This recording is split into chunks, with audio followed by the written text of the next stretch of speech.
Hello and welcome to Organic Cardboard. My name is Owen Kneep and I'm over here at Sean's house again today to talk about Skulk Hollow.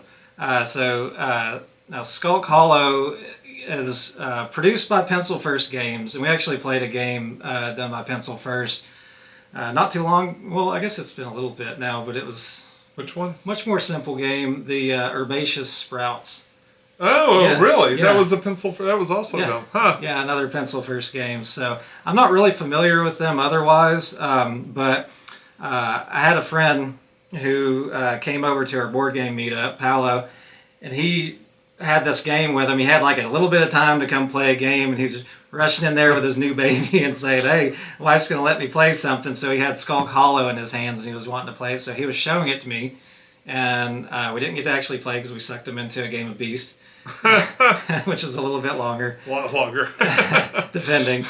And anyways, I liked the way it looked so much. I looked it up online and I immediately wanted to go get it because what you're doing in Skulk Hollow is you are dealing with it's two people head to head, and one person's playing this big gargantuan guardian that they call it. It's like a guardian of the nature or something. And these foxes are getting too industrious. They've got a little kingdom built and they're cutting down trees and putting up little villages. And so the Guardian is coming out and wanting to basically bash them and kill them and get them out of his territory. So again, it's two players. It's suggested 40-minute playtime. Now, we just played a game, and what was it? Was that 40 minutes, you think? Yeah, probably about. Yeah, so not very much longer than that. It's rated ages 8 and up. Honestly, I mean, maybe if two 8-year-olds are playing together, it'd be okay. but it's simple enough. I guess that's where they're putting that age range at for you, is because it's simple enough to teach and to understand how you do things, but there's a little bit of strategy that can certainly make the game more difficult. Now, and all children under 8 would instantly choke on. Oh yeah, all these little especially these little nice juicy. 8, I'd probably be trying to take this bad boy down. Halfway down your throat.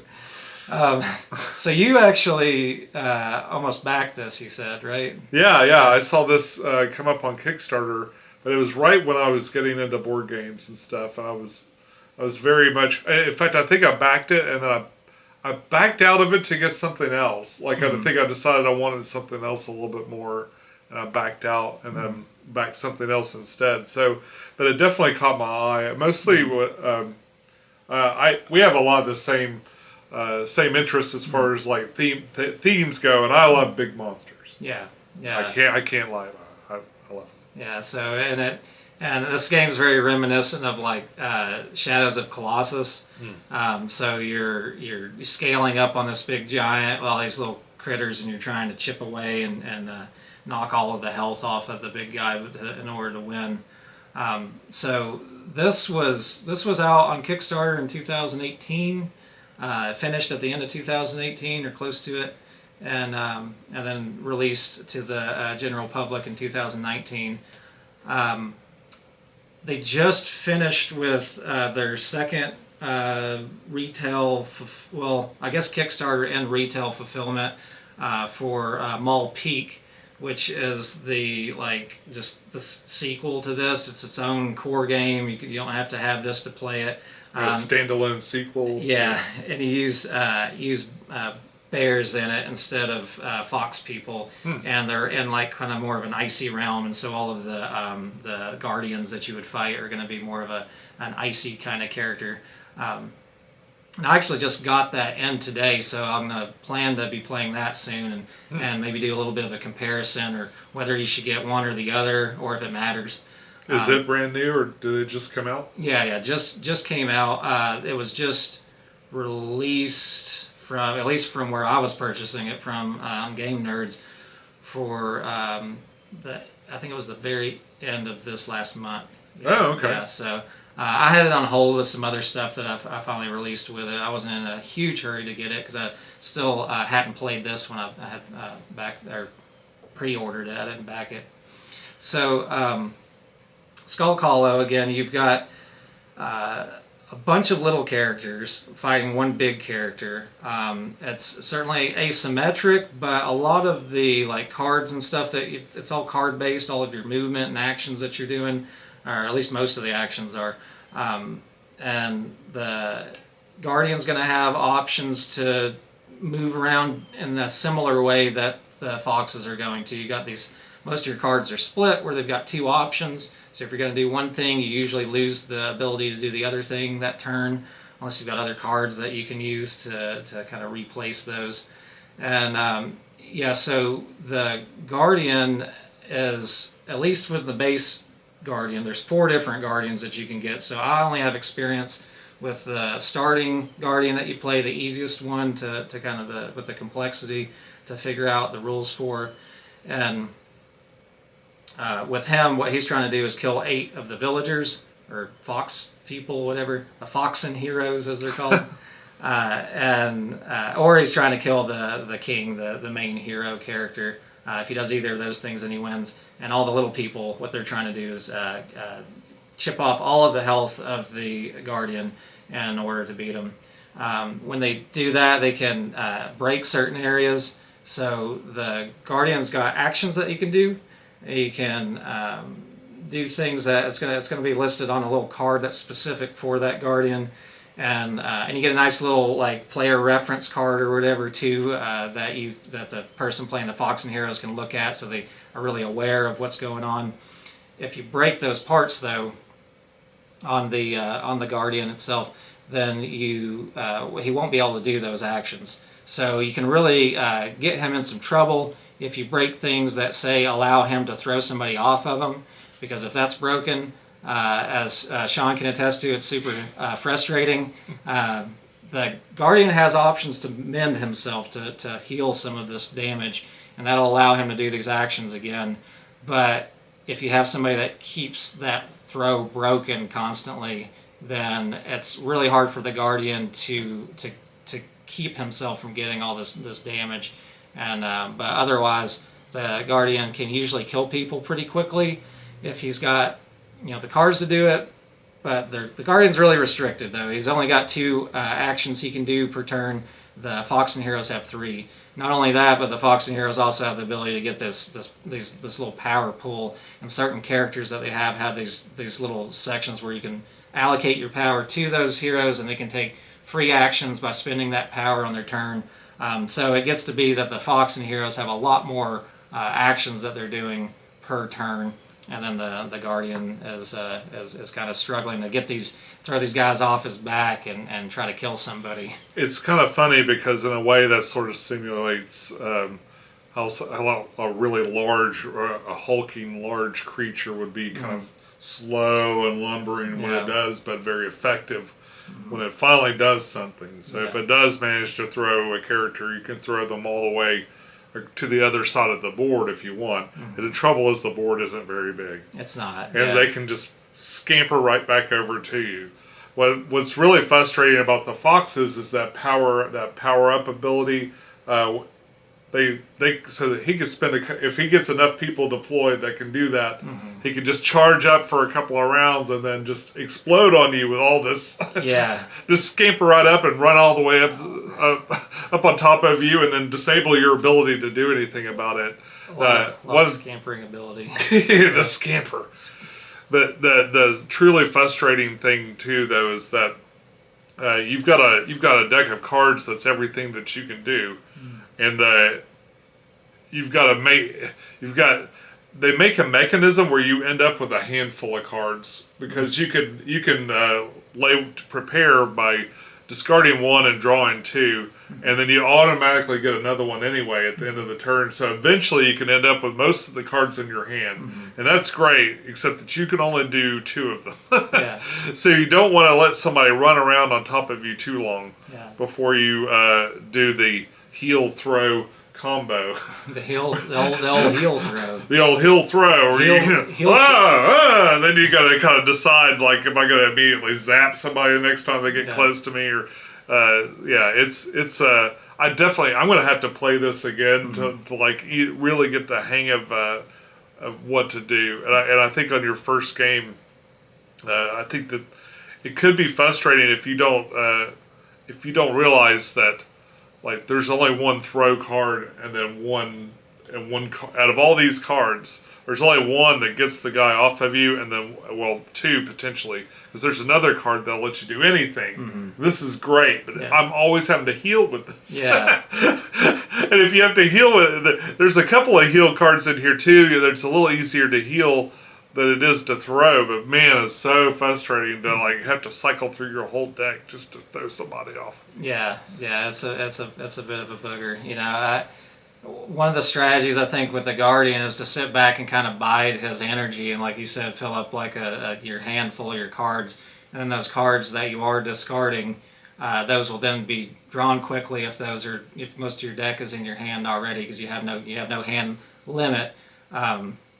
Even though at the end of each round you would normally draw up to at least a bare minimum of 5 cards, but like you said, you always get to draw one, even if you're over that limit or right at it.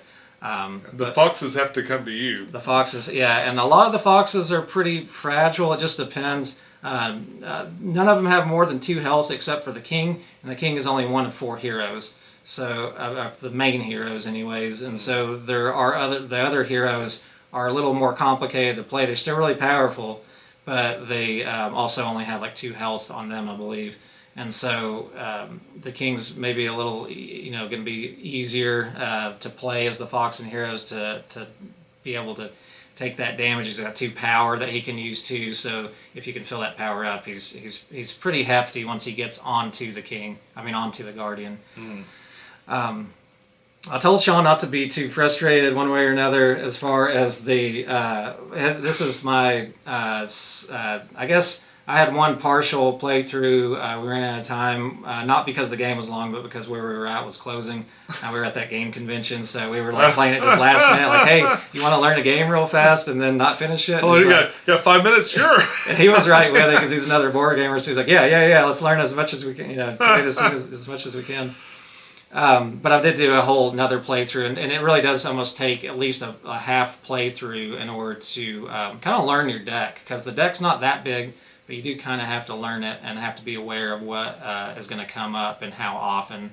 But I had a big advantage in having that little bit of extra playthrough. So I think if we played again, Sean would definitely have that that extra knowledge of his deck and being able to. I definitely know. Get me off quickly. I definitely know a number of things that I would have done better. Yeah, so I don't know if I still would have won. I might make him play Mole Peak, and then I'll get a chance. Yeah, well, I'd be happy. I'd definitely be happy to play this again. Like my one playthrough didn't make me want to go buy it, but that's fine. I got a lot of games, but I'm happy to play it with you anytime you want to bring it over. Yeah, and I found it really enjoyable to play on both sides. This is the first time I got to play the Fox heroes, but if you play against the Fox and heroes, you kind of know what they've got anyway. So I played previously as the Guardian, and then got to play the Fox characters tonight. And I was already like ready just from playing the Guardian. I was like, oh, I know how those foxes can really get in my way, and so having that extra knowledge helped as well. But I really enjoyed it. One of the things I love about it is, well, 2 things.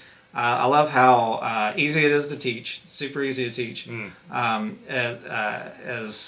It's got enough complexity to it that you can have some really interesting turns. But it's really easy to teach. And the other thing that I really enjoy about it is the asymmetrical nature of the 2 sides. So it feels you feel like a big lumbering Guardian, big slow lumbering Guardian when you're playing the Guardian, and you feel like a whole town full of Fox heroes when you're playing the Foxes. It's a lot of fun, but it's an interesting duel, and it's a pretty small footprint. Yeah, I mean, if we take the box out of it and stuff, it's really a pretty small area. You could probably get away with playing this. Yeah, not too much. There's a handful of meeples. Each one of the little Fox characters has their own little symbol on it, so you can tell and match it to the cards. The artwork, I think, is pretty cute. Kind of reminds you of that original. Is that from the Disney? Yeah, like the the Robin Hood, like the old cartoon Robin Hood. Yeah, the foxes all look exactly like they came right out of the Robin Hood cartoon. Yeah, you're kind of wondering where Friar Tuck's at, you know? Yeah. Especially this guy with his there's something about that. The Sentinel's got that little chin, that little, like, you know, he's got that little chin and toothy kind of grin, like one of those... and this guy, too, the Knights. Those old Disney, yeah. The Guardian doesn't... The Guardian almost... The art style almost looks different. Like, maybe it's the bear more than the other ones. But the Guardian seems almost like a different art style, but I love it too, and I love the feeling of it. They've all got kind of a nature. It's like nature unleashed, you know, nature's revenge, natural force or whatever. Yeah, it's kind of like the Guardian looks like when one of these cutesy cartoons tries to make something look like really epic and vicious, and even then it still doesn't look like, you know, it's not horror or anything. It's never going to get to that level in a kid's cartoon, but it's as horrible as they could look and still be in the same kind of, like, you know, cartoon world that they're in. And I'd say for a battle game, this would be great for kids and the younger folks and stuff, because it's got the easy rule set. It's not gory or scary or anything like that. And you get to fight. Yeah. So. Yeah, and the I mean, I'd say, like, again, going on those favorite points, the third really big point that I really like appreciate in games is when you can create this kind of experience and do it in a fairly short time. It's, you know, again, suggested 40-minute play time. I think definitely to, you know, people that know the game well can certainly play a game in 40 minutes. First playthrough may be more like, you know, an hour or slightly over, but still in the board game world, even an hour is it's a fairly quick game. I mean, that's not bad. Yeah, not bad at all. So, but yeah, Mall Peak. Again, I really love the theme. I really enjoy it. I think I would give this an 8 out of 10. I think it's a game that I'm definitely going to want to get out regularly. Might even be more like an 8.5 out of 10 because it's so easy to get out and so quick. So I'll probably get this out more often than a lot of my bigger games that I want to play, I enjoy playing, but when I get them on the table, it's like, you know, 3-hour, 4-hour experience. And so this is much more approachable for that. But check it out. Check out Skulk Hollow. If you like bears, if you like ice themes more, there's Mole Peak. I haven't dived into it just yet, but I imagine it's a pretty similar experience with different powers and abilities and things like that. But I think that's about all we got to say for Skulk Hollow. I've almost called it Skulk Peak. Skulk Peak.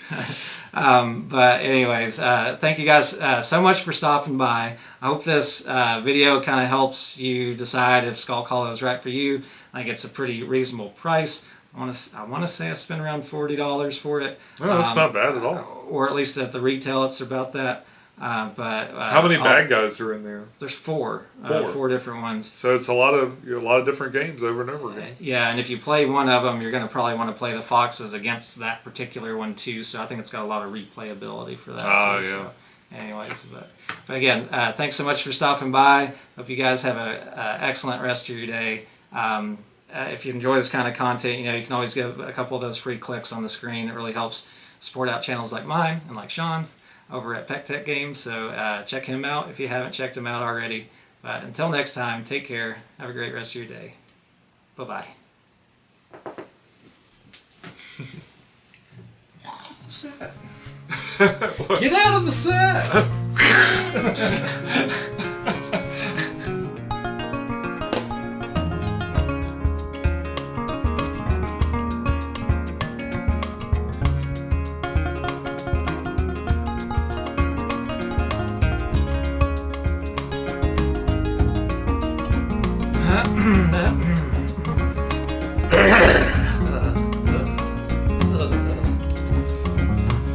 Seashells by the seashore. Sally sold seashells by the seashore. I need you in New York. Alright. Hello and welcome to Organic Carp